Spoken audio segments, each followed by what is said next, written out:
Guys দেখুন চারপাশে ধান কাটা হয়েছে, তাই বিড়ালটি খোঁজ পেয়েছে কিংবা জানে যে ইঁদুরের গর্তে ইঁদুর আছে। দেখুন বিড়ালটি ইঁদুরের গর্তের পাশেই দাঁড়িয়ে আছে, সে ইঁদুরকে খুঁজছে তার আজকে দুপুরে লাঞ্চ করার জন্য।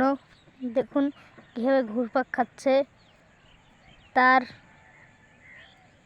অভিজ্ঞতা দেখে আমি মুগ্ধ হয়ে গেলাম। দেখুন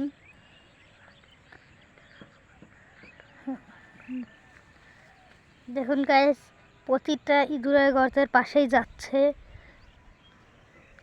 কালকে একটা এই বিড়ালটাই ছিল যে একটা ইঁদুরকে মেরে খেয়ে ফেলেছে, আজকে সেই গন্ধে গন্ধে আবারও এসেছে।